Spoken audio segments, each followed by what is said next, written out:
The clock is ticking to avoid a government shutdown. Lawmakers have until tomorrow night to cut a deal. And breaking overnight, we've learned that the Education Department plans to furlough almost all of its employees if the government does in fact shut down. Nearly 1,500 of its 1,700 employees will be laid off. Most are from the Federal Student Aid Office. Essential staff would keep loans and grants moving, but the new grants and civil rights reviews would be put on hold. This comes less than 48 hours before that potential government shutdown. Today, President Trump is set to meet with congressional leaders for last-minute negotiations. And our Jess Arnold live on Capitol Hill with where we stand heading into that meeting and how local lawmakers are responding as the deadline draws near. Jess.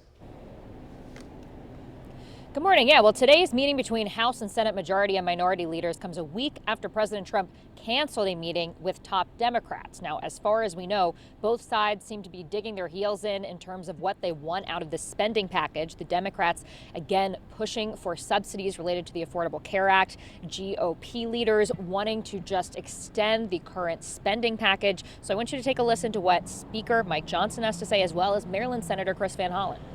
The purpose of the meeting is so that the president can assemble the four leaders, the two top leaders in both chambers, to come in and have this discussion.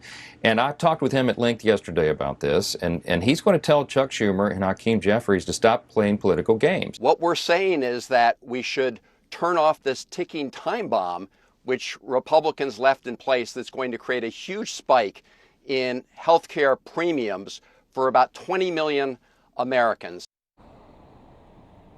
Now, Republicans do, of course, control Congress, but they still need at least 7 Democrats in the Senate to agree to their terms to pass a spending package. Last week, President Trump directed agencies to fire workers in programs whose funding has lapsed in the event of a shutdown and which don't align with the president's priorities. In response, Maryland Senator Angela Alsobrooks and Maryland Congresswoman Sarah Elfrath are announcing new legislation today to support federal employees who would be required to work without pay during a government shutdown. Now, that's happening at 4 p.m. at the House Triangle. Now, the last government shutdown happened during President Trump's first term. It started in December of 2018 and lasted 35 days, which is the longest one on record. Guys. All right, Jess, thank you very much for that update. One more thing to note, the spending bill may also be D.C.'s last chance to recover the $1.1 billion in funds from the district's 2025 budget that Congress continues to withhold.